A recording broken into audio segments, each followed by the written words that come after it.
तो उन्हें से कोई फर्क नहीं पड़ता। भारत सरकार हमें 2.5 साल की ट्रेनिंग कराती है। 2.5 साल की ट्रेनिंग कराती है हमें टेक्निकल काम कराने के लिए, ना कि जवानों के पर्सनल अधिकारियों घर में पर्सनल काम कराने के लिए। कमांडिंग अफसर की घर तो हमें मतलब बड्डी ड्यूटी के लिए किसी भी पर्सनल काम के लिए भेजा ही जाता है। साथ साथ में फिर अगर कोई कैप्टन रैंक का भी अधिकारी आता है, मेजर रैंक का भी अधिकारी आता है, उसके घर पे भी हमें बड्डी ड्यूटी के लिए भेजा जाता है। और ऐसे तमाम कई प्रकार के काम है जो हम आपके पास सर बता नहीं सकते, जो हर प्रकार से घृणा लायक और भेदभाव लायक होते, जो हमें अच्छा नहीं।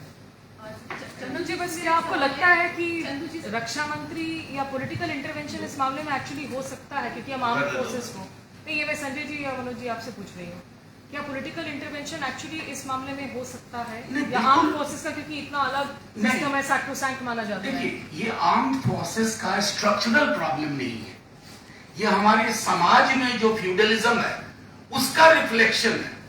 अगर एक रिफॉर्म का इनिशिएटिव लिया जाए पॉलिटिकल विल के साथ, तो मैं समझता हूं ये परफेक्टली डूएबल है। हम आर्मी में तो बहुत सारी संरचनात्मक बदलाव ले आए, लेकिन ये जो एक विसंगति है, एनोमली है, ये तो आराम से दूर किया जा सकता विद द पॉलिटिकल माइंडसेट बदलना जरूरी नहीं। देखिए क्या है कि भाई आपको धोबी के काम के लिए धोबी रख लीजिए ना, दीजिए उसको महीने के लिए जो पैसा देना है उसको सैलरी दीजिए। अलग अलग प्यून के कामों के लिए उनको आप रख लीजिए।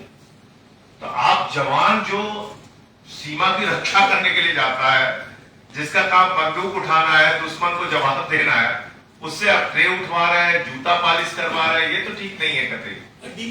और कपड़े साफ करवाना, ये सब तो मतलब उनके लॉन में जाके दिन भर घास छीलना, ये बहुत ही अपमान है। अलग अलग डिपार्टमेंट उसमें होते ही हैं, मोची, रसोईया, वो माली वगैरह, तो उन्हीं से काम कराना चाहिए ना। अगर माली है तो माली से काम कराइए, आप माली को माली की सैलरी दीजिए, धोबी है तो धोबी की सैलरी दीजिए, जो जिस काम के लिए है उस काम की सैलरी दीजिए और उनसे वो काम कराइए। जवान तो गया है देश की रक्षा के लिए, और यही देशवासियों की मंशा भी है। तो जैसे हरेंद्र भाई कई बार निराश हो जाते हैं, ऐसा नहीं है।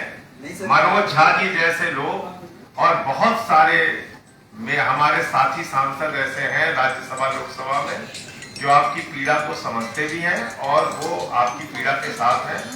इसके लिए चिंता मत कीजिएगा, आगे और इसको हम लोग विस्तार देंगे। चंदू जी, मुझे आपसे ये जानना है, अभी आपने बताया कि आप जेल से आए हैं, किस मुकदमे के तहत आपको जेल में रखा गया था, क्या मामला आपके ऊपर लगाया गया? मामला यही है कि जब हरेंद्र भाई और हमने आंदोलन शुरू किया तो हम रक्षा मंत्री के बंगले के पास भी गए, हमारी वर्दी उतार दी गई, मतलब वर्दी में मिल नहीं सकता, हम डाउन हो गए। डाउन होने के बाद जब ये आंदोलन बढ़ता गया, जब देश की मीडिया नहीं दिखा रही थी, मैंने सोशल मीडिया पे यूट्यूब चैनल खोला और उसी वजह से मेरे कुछ कंटेंट थे जिसमें सोशल मीडिया में ऑलरेडी गाइडलाइन होती है यूट्यूब में, किसी को गाली धमकी ये वगैरह दे नहीं सकते। बट मैंने ये जो बात रखी, जैसे अन्यायग्रस्त जवान मेरे साथ जुड़ गए, महाराष्ट्र में भी मैंने उपोषण बैठा था, मेरे साथ 30-40 जवान थे। सेशन 159 विद्रोह करवाना, जवानों को भड़काना, इस तरह का सेशन एक सूबेदार जहां पे ऑपरेशन सिंदूर चल रहा था, उस दौरान मैंने कहा कि जिन जवानों को छुट्टी से बुला रहे उन पीड़ित जवानों को बुला लो जिनको अपने देश सेवा से निकाल दिया है 10-10, 12-12 साल में डिसिप्लिन के नाम पे। वो जवान ऑपरेशन सिंदूर नहीं, वो लाहौर में बिना हथियार का भी कब्जा कर लेगा। ये मेरे कई थे और लाखों लोगों ने मेरे वीडियो देखे, तब इन्होंने मेरा चैनल भी बंद किया, फेसबुक का, फिर यूट्यूब में इस कंटेंट को निकाल लिया और एफआईआर दर्ज होती है कि जवानों को भड़का रहा है, झूठी इंफॉर्मेशन फैला रहा है। आपके सामने प्रूफ है, ये जो जवान बोल रहा है घरों में काम करवा रहा है। Thank you.